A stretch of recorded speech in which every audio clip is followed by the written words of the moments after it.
पहली मरतबा पीटीआई ने आपको आज़ाद कश्मीर का वज़ीर-ए-आज़म में बनाया, आपकी खूबियाँ साफ नज़र नहीं आ रही थी या पीटीआई में से कुछ लोग या उनके जो कायद हैं वो आपको बनाना नहीं चाह रहे थे? देखिए, एक तो ये था कि मैं जब गया ना उस वक्त आज़ाद कश्मीर में सदर थे बैरिस्टर सुल्तान महमूद चौधरी साहब। हुआ कि यूँ कि बैरिस्टर सुल्तान महमूद चौधरी साहब चूँकि आज़ाद कश्मीर की तारीख में कोई ऐसी पार्टी नहीं है कि बनी हो और वो उसमें न शामिल हुआ। लेकिन इसमें जब पीटीआई में कहीं आए तो ये मुझे पता चला कि ये कहीं बाहर लंदन के दौरे पे थे। ये आपको पता है कि जो कश्मीरी ओवरसीज़ पाकिस्तानी थे फाइनेंशियली बड़े तकड़े, उसमें जब वहाँ पे गए तो लोगों का हौसला सलूक अच्छा था और ये मतलब इमरान खान ने वहाँ पे देखा कि लोग चैरिटी वगैरह, लेकिन बैरिस्टर सुल्तान महमूद चौधरी ने कहा जी कि खान को कि जी हमें एक पीटीआई आज़ाद कश्मीर का सेपरेट अकाउंट भी खोलना पड़ेगा, तो उसमें लोग डोनेशन देंगे। तो उसने कहा ठीक है खोलो। इजाज़त तो इसने इस तरह की ली, लेकिन उसमें अकाउंट में कोई आ गया 32-33 करोड़। ठीक है, आज़ाद कश्मीर पीटीआई के अकाउंट में वो बाहर से आया। वो जो पैसे आए तो कहीं इमरान खान को याद नहीं रहा। जब उसको याद आया उसने पूछा कि यार वो पैसे बाहर से चेक करो। उन्हें जब अकाउंट का चेक किया, स्टेटमेंट ली, तो उसमें 32-33 करोड़ आया था, उसमें 9 करोड़ रह गए थे। जब बैरिस्टर सुल्तान महमूद को पता चला कि इमरान खान पता करा रहा है, उसने 9 करोड़ भी निकाल के तो उसमें कुछ मतलब करोड़ से भी कम हो गए, बाकी पैसे भी ड्रा कर लिए। इमरान खान ने कहा भाई ये कैसे हो गया? तो उन्हें बैरिस्टर ने कहा जी हमने लोगों के पैसे देने थे, वेंडर्स की पेमेंटें थी, जलसा हुआ था, वो पैसे सारे ये निकाल गए। तो कानूनी तौर पे तो वो निकाल सकते थे, वो लेजिटिमेट कैसे किए, मतलब कोई तंबू बनाते वगैरह, ये बात इमरान खान को हजम नहीं हुई। और इमरान खान जो है ना वो बहुत बुरे अल्फाजों के साथ बैरिस्टर को याद करता था कि जी ये कौन बैठा, मतलब मैं वो अल्फाज में यहाँ नहीं कहना चाहता। तो वो कहता था कि इसको निकाल। अब लोगों का ये ख्याल था कि इसके अलावा हमारे पास कोई आदमी नहीं है, क्योंकि उससे पहले जो कुछ लोग थे वो इतने नाउन नहीं थे। मेरी सूरत में उनको ये हुआ कि दूसरा पीटीआई जो एजेके की जो उस वक्त भी थी उसकी 2-3 सीटें होंगी, 2 सीटर थी, उस वक्त उनको ये था कि ऑलरेडी इख्तलाफात का शिकार है। तो मेरी सूरत में इसको भेजो, ये वहाँ का रहने वाला है, तो पीटीआई को मुतारक कर आइंदा आने वाले इलेक्शन में रोल अदा करे, और ऊपर से ये कि मुहैयर हजरात हूँ और वो अपनी जेब से भी दे सकते हैं, और मुझसे अच्छे खाते इलेक्शन के खाते में पैसे लिए भी गए। जो हमें पहले इमरान खान ने भी का प्राइम मिनिस्टर हमें 5 अरब कहे थे, 5 अरब छोड़ के 50 करोड़ भी नहीं उन्होंने दिए, लेकिन मैंने पैसे भी लगाए, इलेक्शन कंपेन भी की और बहुत पीटीआई को अच्छा रिजल्ट दिलवाए, चूँकि लोग शामिल करवाए पार्टी के। न होने पे इमरान खान जनरल बाजवा को इल्ज़ाम देता था, कुछ और कहते थे, लेकिन मेरे पास साथ जनरल बाजवा ने बाद में मुझे ये बात कही कि अल्लाह जानता है कि मैंने तुम्हारी वजारत उज़्मा के खाते में मैंने कोई रखना नहीं डाला है, और मुझे उनकी बात ठीक लगती थी कि और ऐसी मसाइल खड़े हुए होंगे। लेकिन उन्होंने कहा कि मैंने कोई बरदरीज़म की ये बात कर रहे थे कि जटिज़म किया गया, ये किया गया, ये इमरान खान। लेकिन मेरा एक आज़ाद कश्मीर का कोई काला सा चिट्टा सा अखबार है, मेरे को 2-4 सफ़े का, उन्होंने कोई लगा दिया कि सेक्टर कमांडर ने मुझसे कोई डील की है, तो वो इंडियन मीडिया ने उठाया। आज़ाद कश्मीर का जो सेक्टर कमांडर, उसके हवाले से वो चीज़ भी एक रिपीट होती थी।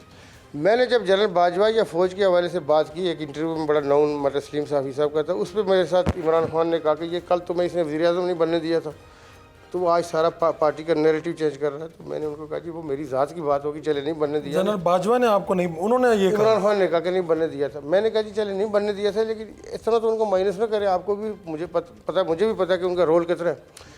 कहते हैं कि मतलब उसमें उन्होंने इस तरह बाल भी अपने इस तरह किया, हाथ डाले इमरान खान ने कि जब तू बात को नहीं समझा, पार्टी का नैरेटिव चेंज कर रहा है, तो कब समझ आएगी। यानी वो शदीद गुस्से में आ गए। हाँ, बहुत गुस्से में थे। उनको मैंने कहा कि जी इस तरह हमसे पॉलिटिकल पार्टियों से ये ना एक्सपेक्ट करें आप। मैंने उनको ये कहा कि सपोज करें कि ये हुआ भी है, लेकिन आप मेरी इख्तलाफ राय को तो बर्दाश्त करें। मैंने कहा सारी पार्टियों में बात का कराची से कोई बयान दे रहा है, पिंडी से, चूँकि सियासी आदमी होता है ना जी, ऐसे तो नहीं होता कि फ़ौज है और ये कि सबकी एक ही राय है।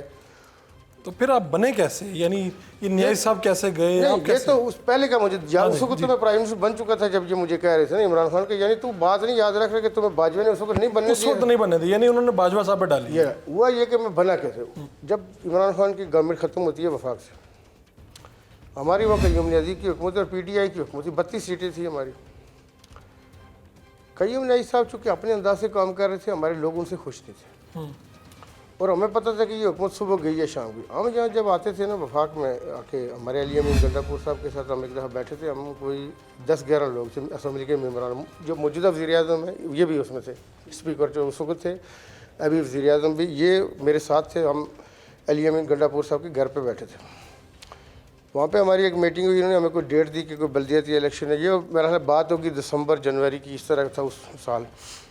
तो वो ये कि हम, इन्होंने कहा जी मुझे टाइम दे, हमने कहा निकल। फिर नेक्स्ट डे हमारे मेरे घर पे बैठे थे। उन मीटिंगों में एक दिन हमारी गंडापुर साहब के साथ बहुत तलखी हुई, बहुत हार्ट अटैक हुई हमारी। हमने कहा जी आप हम लोगों को, कश्मीर वालों को अहमियत ही नहीं दे रहे, क्यों जलील कर रहे हैं? न्याजी साहब नहीं चला सकते, हुकूमत गिरेगी और कोई और बनाएगा। इतने में बीच में ये डेटे देते रहे हमारे, क्योंकि गंडापुर साहब उसको थोड़ा मार्जिन दे रहे थे न्याजी साहब को, तो इनके अपने इलेक्शन भी थे, इनके अपने इंटरेस्ट थे, हमारी कोई इनके लिए कोई अहमियत नहीं थी। इमरान खान के क्राइसिस शुरू हो गए जब गवर्नमेंट उसकी वीक होना शुरू, उसके क्राइसिस शुरू हुए तो हमें ये था कि अब हम इमरान खान को ये इसको कहेंगे तो ये कहेंगे ये कश्मीरी सेल्फिश हैं, इनको अपनी पड़ी हुई है, हमें नहीं देख रहे हैं मुश्किल, तो वो हमारे लिए बड़ा मुश्किल टाइम था।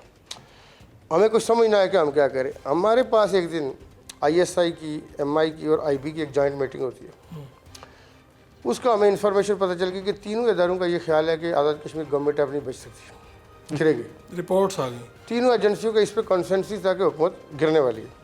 चूँकि वफाक में शहबाज शरीफ साहब आ चुके थे PDM। अगले 2 दिन बाद एक मीटिंग होती है जिसमें IB को बाहर का रखा जाता है, उसमें MI और ISI है। उन दोनों ने ये कहा कि जी कय्यूम न्याजी की हुकूमत सुबह गई है शाम की। अब उसके बाद उन्होंने मुख्तलिफ ऑप्शन पे गौर किया था। उन ऑप्शंस में था कि PTI से मैं था कि जी अगर इसको दी जाती है तो ये हुकूमत चला सकता है, ये संभाल लेगा। मेरे पास 2 नामों के हवाले से कमेंट से, इसी तरह पीपल्स पार्टी के 2 नामों पे उनका एक पूरा था, उसकी प्रॉपर मिनट्स भी हमारे पास आ गए थे, किसी वजह से पहुँच गए होंगे। वो में जब मिनट्स आए तो हमें पता चल गया कि अब गवर्नमेंट सुबह शाम गिर सकती है और पीपल्स पार्टी या दूसरी पार्टी हमारे खिलाफ vote of no confidence move करने वाली। और इदारों ने आपके नाम पे गौर भी करना शुरू कर दिया। नाम मेरे भी और दूसरे नामों पे भी, यानी उनको नहीं, उन्होंने ये कहा कि अगर PTI करेगी, उन्होंने ये नहीं कहा कि इसको बनाओ, उन्होंने कहा कि पार्टियां इनमें से क्या डिसीजन करती हैं। कौन वज़ीर आज़म बन सकता है? इस पे इत्फाक था कि न्याजी साहब की हुकूमत नहीं बचाई जा सकती, क्योंकि अंदाज इस तरह का था। मैंने वो मिनट्स देखने के बाद मैंने इमरान खान को, रमज़ान था, मैंने सहरी के बाद टेक्स्ट किया, व्हाट्सएप मैसेज किया मैंने इमरान खान को। मैंने उसमें लिखा कि जी कय्यूम न्याजी की हुकूमत वहाँ गिरने वाली है, मैं पार्टी प्रेसिडेंट हूँ, बीइंग अ पार्लियामेंट लीडर और पार्टी प्रेसिडेंट मेरा काम है आपके नॉलेज में लाना। अगर पहले आप मुझे इख्तियार देते तो मैं गवर्नमेंट आपकी बचा देता, लेकिन मैं अभी आपको 35-40% से ज़्यादा एश्योरेंस नहीं दे सकता, वो भी अगर आप अगले 12-14 घंटे में डिसीजन लेते हैं। ठीक है, अगर आपने डिसीजन लिया, मेरी ये गारंटी नहीं है पार्टी प्रेसिडेंट के तौर पर मेरा आपके। मैं सो गया सहरी के बाद, 11 बजे मुझे गंडापुर साहब का फ़ोन आया, he was crying like anything. उससे पूरी चीज़ पढ़ी नहीं होगी, मुझे कहता है इमरान खान को क्या भेजा है। मैंने कहा आप, अब मैं चूँकि सोया हूँ, मैंने कहा जी आपके खिलाफ तो कुछ नहीं भेजा, क्या हुआ? और नहीं क्या भेजा? मैंने कहा अल्लाह के बंदे आप, मैंने कहा ये क्यों इतना वो शॉट कर रहा? मैंने कहा आपके बारे में कुछ नहीं लिखा।